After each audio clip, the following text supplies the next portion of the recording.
お前はもう死んでいる。何？ Welcome YouTube, this is Gavin from Team Mega Summon, and today we are here with one of our teammates, the scrubby one, or Beta. Thank you. And today you're going to go with a new deck profile. Beta, what are you going to show us? Well, I'm gonna show you one of my favorite decks. It's Phantasm Spiral, and the reason why it's one of my favorite decks is because, well, it's the first deck that I have played, and it's also very budget. It's very cheap. I'm gonna tell you some of the expensive cards when I go down to the deck profile. But yeah. Very well, and you placed what yesterday? Which place? Well, at the casual I won with this deck. Yeah, because you're a filthy scrub, I imagine. Yeah. But then again, so aren't we all? We all joined the casual at some extent. Well, your first place Phantasm Spiral deck profile. Well, what great title we can make with it. So are you ready to get into this, Beta? Yep. Now let's begin with the deck profile.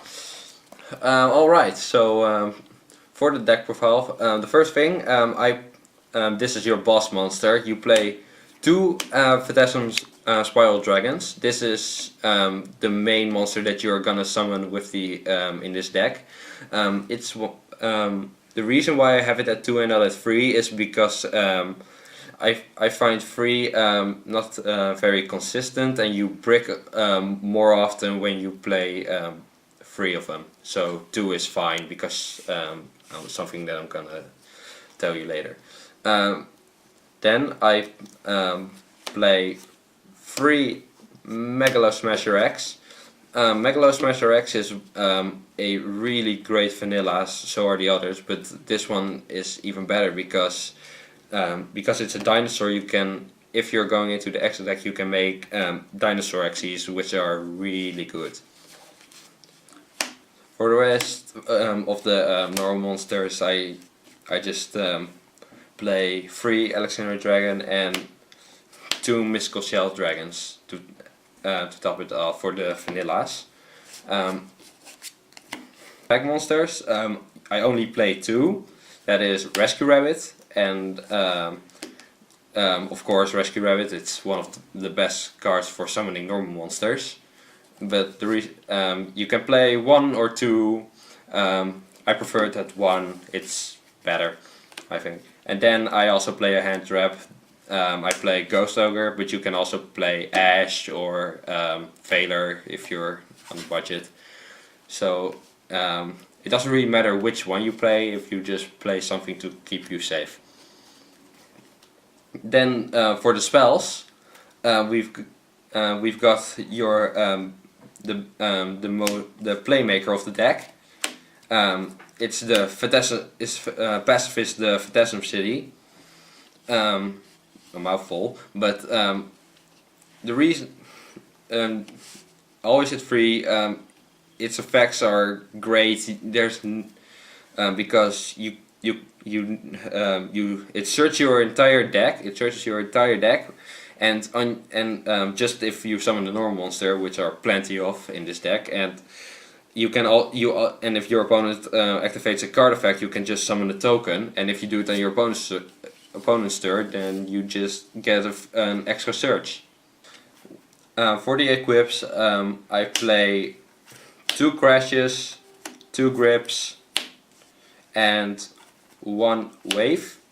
The reason why I only play 1 wave is because it's very slow compared to the others, but it can still make sure that you can make your plays, because if you have two of the same cards on one monster, then only one of them kicks in.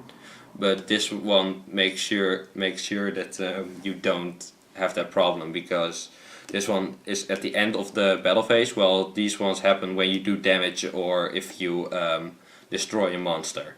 Mm-hmm. So it's a very battle heavy archetype. And yeah. Now for one of the most hated cards in this deck for everyone who played at the casual, we've got 3 heat waves.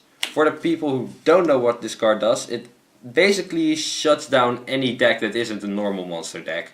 Because your opponent cannot normal or special summon any effect monsters. They can set, but if they do that, then they will just go into the Phantasm Spiral Crash, which does piercing.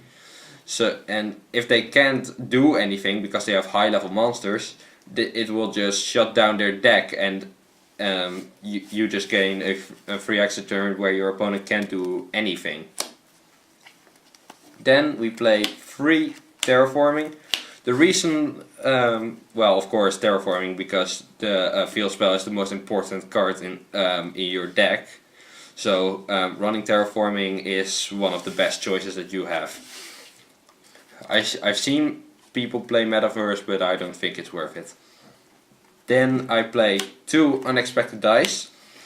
It's just an occasional card when you for quickly throwing monsters on the field for rank 4s or anything else, or if you don't have anything, just Unexpected Die, and you also get a search of it with the field spell, so that's why it's good. Then I play 2 Twin Twisters. I'm debating. I'm thinking maybe you can maybe play 1 Twin Twisters, but 2 is fine. The reason why you play 2 is because you can just send your Phantasm Spiral Dragon, and when you do, you can always revive it with the equips. Then for the last 2 cards, I play 1 Raigeki and 1 Monster Reborn. Just cards that I would like to play in any deck. They're staples, obviously. Being able to revive monsters and being able to destroy all your opponent's monsters is just good. It never goes out of style, doesn't it? Yeah, never. Destroying everything. But then we go on to the traps. These are the things that I like to use the most. That's Phantasm Spiral Power. It's a pretty good card, and some people run it at 2, but I run Power at 3 because it's just a free negation plus. Well, the reason. So playing it at 3 is the best thing because it negates your opponent's effects, but it also makes them lose a stack attack and defense, and that's really good. So and if you have the field spell, it's also a hand trap, so they can't do much about it. A literal hand trap. Yes, a literal hand trap. Oh boy. Took them a while. That's Konami for you. Yeah.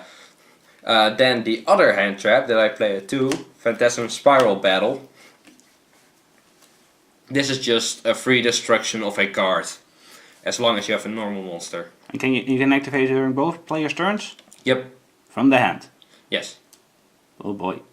Yes. So it's a very destructive card. If you can also search this with the field spell. So if you just normal summon a monster, you can just normal or special summon a normal monster. You can just search it and destroy something or negate something's effects.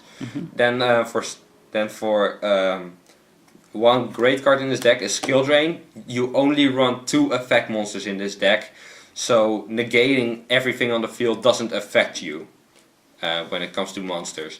So it's a great card, and yes, don't have anything to say about it. It's just a great card in the deck. And then we have 2 other staples, and that's Solemn Strike and Solemn Warning. Because they're just solemns. Yes, they're solemns. That's all. That's all you need to know. Going into the extra deck, you just play generic rank 4s that you can play in any deck. So cards that you play are Babushka. You just play it because, well, it's good at stopping your opponents. Number 101 Honorarch, also just to take away opponent's monsters that might be a problem for you. Cowboy, occasional burn for game, that sort of things. Hardland Draco, great card because you it's cannot be targeted for attacks while you have spell cards. You have a lot of them. Abyss Dwellers, stopping anything that's in the that activates in the graveyard. Crazy Box, just Crazy Box, that's all. Castell, another simple card just for returning. Then I play Evolve Legia because I have dinosaurs in this deck. This is a good sort of negation of summon. And then I play Utopia into Utopia the Lightning, but that's pretty obvious. Well, those are the rank 4s, and then for the rank 8s we've got Galaxy Eyes Cypher Dragon, and then you know the rest. Then you go into the Armor Photon Dragon, and then go into and then number 59 Dark Matter Dragon.